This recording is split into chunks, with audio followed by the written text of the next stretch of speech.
প্রাচীনকালের কথা। কোনো এক গ্রামে ইমরান নামে একজন লোক বাস করত। তার একটি মুদি দোকান ছিল।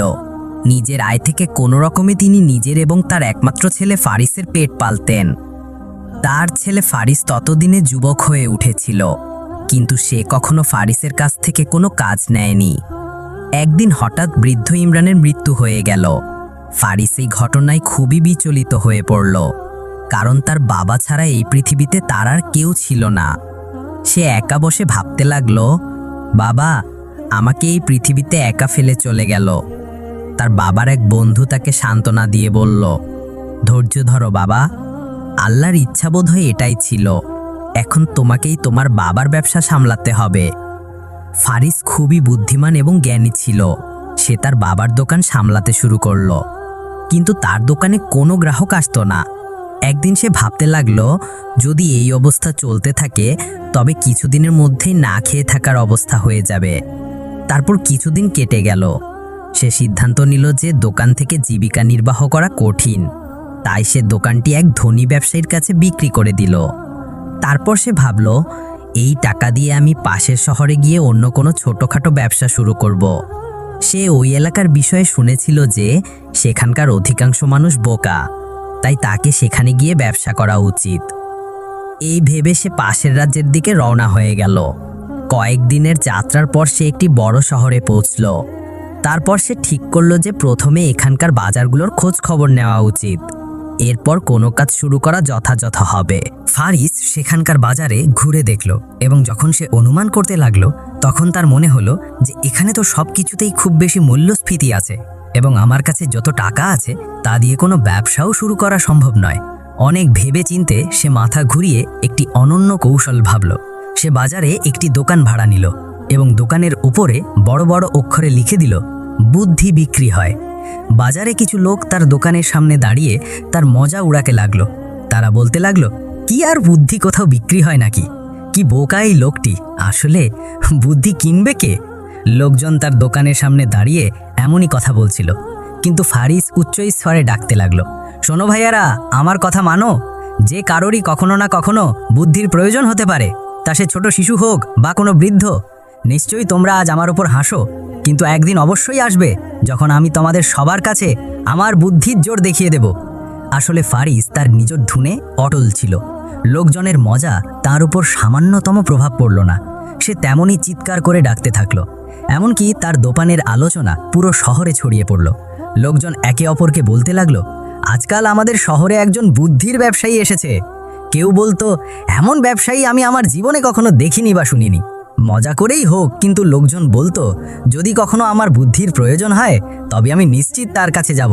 তারপর কিছুদিন পর একজন লোক মজা করে ফারিসের কাছে এলো। সে তাকে পরীক্ষা করতে চাইল।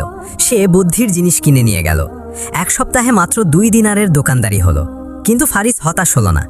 সে কোনো চিন্তা না করে বরং মনে মনে ভাবল যে একদিন না একদিন আমার ব্যবসা অবশ্যই চলবে। ওই শহরে একজন ধনী বৃদ্ধ বাস করত। তার কাছে প্রচুর সম্পদ ছিল, কিন্তু সে খুবই কৃপণ ছিল। তার ছেলের নাম মুনির, যে একটু সরল মনের ছিল। এমন নয় যে সে কিছুই বুঝত না, কিন্তু খুব বুদ্ধিমানও ছিল না। একদিন সকালে সে তার বাড়ির উঠোনে মাটি ফেলতে লাগলো, কারণ গতকালই তার বাবা তাকে কোনো একটা কথার উদাহরণ দিয়ে বলেছিল, বাবা আমাদের বুদ্ধির চাষ করা উচিত, তবেই আমরা বুদ্ধিমান বলে পরিচিত হব।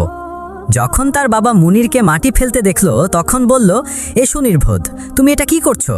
মুনির বলল, আব্বা আমি বুদ্ধির চাষ করছি, যাতে আপনি এবং আমি পৃথিবীর সবচেয়ে বড় বুদ্ধিমান হয়ে যাই। এইটা শুনে তার বাবা মাথায় হাত দিয়ে বলল, হে আল্লাহ, জানি না কবে এর বুদ্ধির চাষ প্রস্তুত হবে। তারপর একদিন মুনির কোনো কাজে বাজারে গেল। যখন সে ফারিসের দোকানের সামনে দিয়ে গেল, তখন সে বোর্ড পড়ল, বুদ্ধির দোকান। সে থমকে দাঁড়িয়ে ভাবতে লাগলো, কেন না গিয়ে জিজ্ঞাসা করি, যদি সস্তা হয় তবে নিজের এবং আব্বার জন্য প্রচুর কিনে নেব।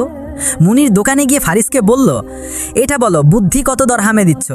ফারিস হেসে বলল, জনাব আমি বুদ্ধি ওজন করে দেই না, আপনি যত দামের চাইবেন তত দামের দিয়ে দেব। মুনির ভাবনায় পড়ে গেল যে কত দামের কিনবো, কিছুই বুঝতে পারল না। কোথাও যেন এমন না হয় যে বেশি দামে কিনে ফেলি আর আব্বার বকুনি খেতে হয়।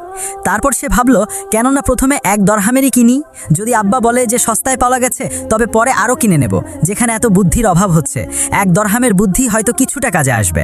মুনির পকেট থেকে এক দারহাম বের করে তৎক্ষণাৎ ফারিসের হাতে দিয়ে বলল, নাও ভাই, এখনের জন্য আমাকে শুধু এক দারহামের বুদ্ধি দাও, প্রয়োজন হলে আবার নিয়ে যাব। ফারিস বলল, ঠিক আছে, যেমন আপনি যথাযথ মনে করেন। সে এক দারহাম পকেটে রেখে একটি কাগজ বের করে মুনিরের দিকে এগিয়ে দিল। মুনির সেই কাগজ নিয়ে বাড়ির দিকে রওনা দিল। পথে সে ভাবতে ভাবতে যাচ্ছিল, এখন তো কথা হয়ে গেল, যখন আমি আব্বাকে বলবো যে আমি মাত্র এক দারহামে বুদ্ধি কিনে কত বুদ্ধিমানের কাজ করেছি, তখন তিনি কত খুশি হবেন। যখন সে বাড়ি পৌঁছলো তখন তৎক্ষণাৎ তার বাবার কাছে গিয়ে বলল, আব্বা, এটা দেখুন, আমি এক দারহামের বুদ্ধি কিনে এনেছি। এমন করুন, অর্ধেক বুদ্ধি আপনি রাখুন এবং অর্ধেক বুদ্ধি আমাকে দিন। বৃদ্ধ বিস্ময়ে বলল, কি বললে, বুদ্ধি কিনেছ? জরা এদিকে দেখাও। যখন দুইজন লোক পরস্পরে ঝগড়া করছে তখন দাঁড়িয়ে তাদের দেখা বুদ্ধিমানের কাজ নয়। এটা পড়তেই বৃদ্ধ রাগে লাল হয়ে গেল।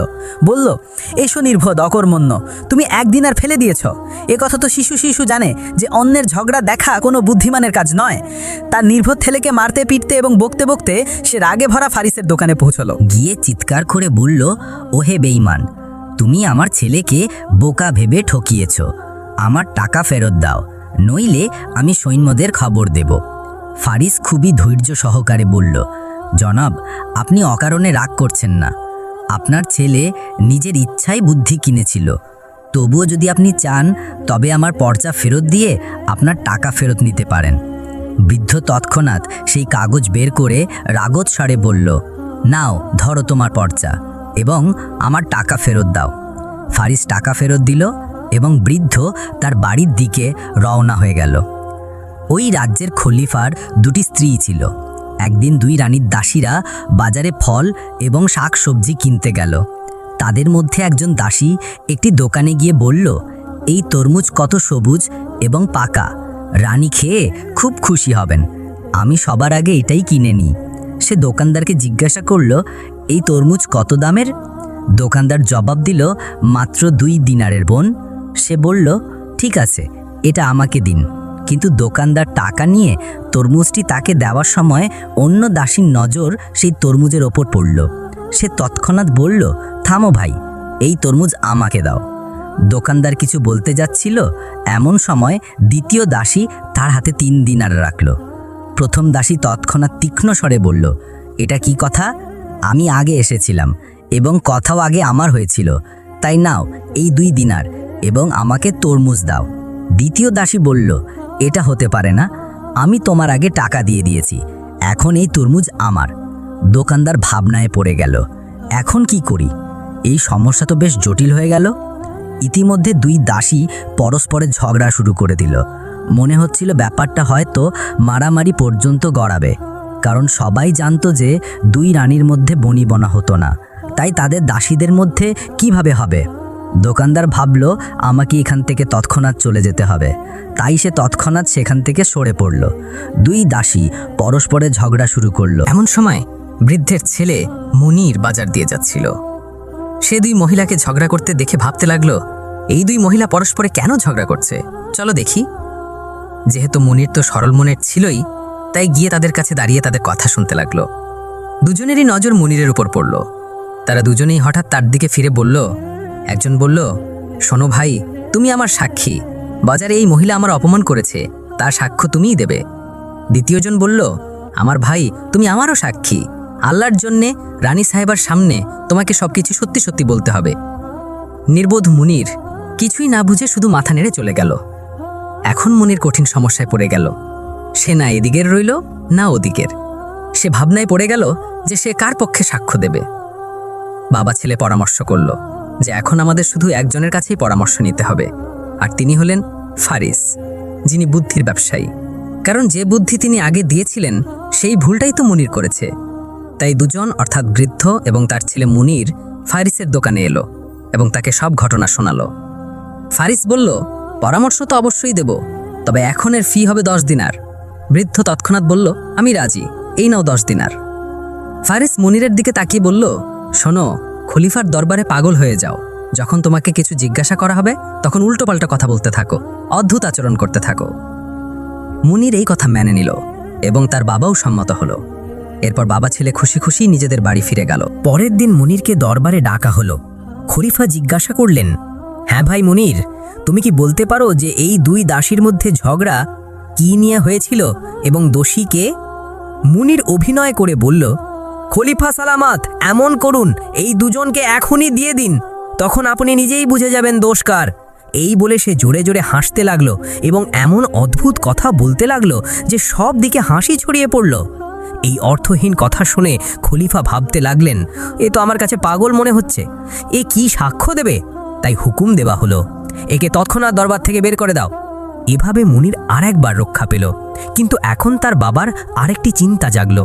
সে ভাবতে লাগলো, যদি কোনোদিন খলিফা জেনে যান যে আমার ছেলে সত্যি পাগল নয়, বরং ইচ্ছাকৃতভাবে পাগলের নাটক করছিল, তবে পরিণতি খুব খারাপ হবে। সে মনে মনে বলতে লাগলো, এই বুদ্ধির কথা তো আমি ভাবিইনি। বৃদ্ধ আক্ষেপ করে বলল। তারপর সে তার ছেলে মুনিরকে বলল, কেননা আমরা আবার সেই বুদ্ধির ব্যবসায়ী ফারিসের কাছে যাই। তাই দুজনে আবার ফারিসের কাছে পৌঁছলো এবং মনে জাগার সন্দেহের কথা তার কাছে প্রকাশ করল। তুমি কি আমাদের এই সমস্যা থেকে বাঁচার কোনো উপায় বলতে পারো? ফারিস গম্ভীরভাবে বলল, হ্যাঁ, অবশ্যই বলতে পারি, তবে এখন এর ফি হবে পুরো 200 দিনার। বৃদ্ধ বিস্ময়ে বলল, 200 দিনার? ভাই, কিছু তো কম করো। কিন্তু ফারিস কোনোভাবেই 1 দিনারও কম করতে রাজি হলো না, যতই চেষ্টা করা হোক। বৃদ্ধের আর কোনো উপায় ছিল না, তাই সে বাধ্য হয়ে 200 দিনারের থনে তার সামনে রাখল। বলল, নাও ভাই, এটা রাখো, এখন আমাদের এই সমস্যা থেকে বাঁচার কোনো বুদ্ধি দাও। ফারিস হেসে বলল, নিশ্চিত দেব, শুধু একটু ধৈর্য ধরো, ব্যাপারটা একটু ঠান্ডা হতে দাও। তারপর কোনো একদিন নিজে খলিফার কাছে গিয়ে সবকিছু সত্যি সত্যি বলে দিও। তুমি সত্য বলে সমস্ত সমস্যা থেকে মুক্তি পাবে। এটা শুনে বাবা ছেলে দুজনই ভাবনায় পড়ে গেল। কিন্তু তারপর বৃদ্ধ মনে মনে বলল, স্পষ্টতই ফারিস কিছু ভেবে চিন্তেই এটা বলেছে। এখন তো তার বুদ্ধির দোকান খুবই বিখ্যাত হয়ে গেছে, লোকজন ছুটে ছুটে পরামর্শ নিতে আসে। অবশেষে বৃদ্ধ বলল, ঠিক আছে ফারিসজি, যেমন আপনি বলেছেন তেমনই করব। এরপর দুজনে নিশ্চিন্তে নিজেদের বাড়ি ফিরে গেল। 2 মাস কেটে যাওয়ার পর একদিন সুযোগ দেখে মুনির খলিফার দরবারে হাজির হলো এবং ভয়ে ভয়ে খলিফাকে সত্যি সত্যি সব কথা বলে দিল। খলিফা খুশি হয়ে তাকে বললেন, আমরা তোমার বুদ্ধিমত্তায় খুব খুশি হয়েছি। নিশ্চয়ই যদি তুমি সেদিন পাগলপনের নাটক না করতে, তবে অবশ্যই কোনো এক রানীর রাগের শিকার হয়ে যেতে। যাও, আমরা তোমাকে মাফ করে দিয়েছি। মুনির যখন খলিফাকে রাজি এবং খুশি দেখল, তখন সে ফারিসের বিষয়েও সব কিছু বলে দিল। খলিফা কথা শুনে বললেন, আচ্ছা, যদি তোমার শেষ কথা সত্যি হয়, তবে নিশ্চয়ই সেই ব্যক্তি খুবই বুদ্ধিমান। আমরাও তার কাছ থেকে বুদ্ধি কিনব। এখন তুমি যেতে পারো। পরের দিনই খলিফা ফারিসকে দরবারে তলব করলেন। ফারিস হাজির হলে খলিফা বললেন, শোনো বুদ্ধির ব্যবসায়ী, তোমার খুব আলোচনা শুনেছি, তুমি কি আমাকেও বুদ্ধি বিক্রি করতে পারো? ফারিস বিনা দ্বিধায় জবাব দিল, নিশ্চয়ই আলম্পনা, তবে মূল্য হবে 20,000 দিনার। খলিফা তৎক্ষণাৎ খাজাঞ্চিকে হুকুম দিলেন যে ফারিসকে 20,000 দিনারের থলে দিয়ে দাও। যখন ফারিস দিনারে ভরা থলে গ্রহণ করল, তখন সে একটি কাগজে কিছু লিখে সেই কাগজ খলিফার দিকে এগিয়ে দিল। কাগজে লেখা ছিল, বিনা ভেবেচিন্তে এবং ভালোভাবে বিবেচনা না করে কোনো কাজ করো না। খলিফা বললেন, খুব ভালো, আমরা তোমার দেওয়া বুদ্ধিতে খুব খুশি হয়েছি। হে ফারিস, যদি প্রয়োজন হয় তবে আমরা তোমার কাছ থেকে আরও বুদ্ধি কিনব। এখন তুমি যেতে পারো। ইতিমধ্যে খলিফা ফারিসের দেওয়া সেই উপদেশ একটি কাগজে লিখে তার বিছানার পাশে রাখলেন। তিনি বারবার তা দেখতেন এবং বলতেন, বাহ, কি বুদ্ধির কথা বলেছে এই ব্যক্তি। কিছুদিন কেটে গেল। হঠাৎ খলিফা অসুস্থ হয়ে পড়লেন। এটা দেখে মন্ত্রী, যিনি বেশ কিছুদিন ধরে খলিফাকে হটানোর চক্রান্তে ছিলেন, তিনি এই সুযোগটি খুবই উপযুক্ত মনে করলেন। তাই মন্ত্রী লোভ দেখিয়ে রাজকীয় চিকিৎসককে তার পক্ষে নিয়ে নিলেন। একদিন তিনি বিষ মেশানো ওষুধ তৈরি করালেন এবং চিকিৎসককে খলিফার কাছে পাঠিয়ে দিলেন। চিকিৎসক খলিফার সামনে পৌঁছে বলল, আলম্পনা, এই বিশেষ ওষুধ পান করুন। আমি পুরোপুরি নিশ্চিত যে এটি ব্যবহারে আপনি তৎক্ষণাৎ সুস্থ হয়ে যাবেন। খলিফা ওষুধের দিকে তাকালেন। হঠাৎ কেন জানি তাকে ফারিসের সেই উপদেশ মনে পড়ে গেল যে বিনা ভেবেচিন্তে কোনো কাজ করো না এবং কারো কথায় তৎক্ষণাৎ বিশ্বাস করো না। এটা মনে পড়তেই খলিফা থেমে গেলেন। তিনি ওষুধটি ভালোভাবে দেখতে শুরু করলেন এবং কিছুক্ষণ ভাবতে লাগলেন। তারপর তার নজর চিকিৎসকের ওপর পড়ল। ইতিমধ্যে দাঁড়িয়ে থাকা চিকিৎসক খলিফার এমন গভীর দৃষ্টি দেখে ঘাবড়ে গেল। তার মুখের রং উড়ে গেল এবং সে হাঁটু গেড়ে বসে অনুনয় করতে লাগল, খলিফা, আমাকে মাফ করুন, আমার কোনো দোষ নেই। আমি তো মন্ত্রীর চাপে পড়ে গিয়েছিলাম। তারই বলায় আমি আপনার ওষুধে বিষ মিশিয়েছি। খলিফা ভাবনায় ডুবে গেলেন।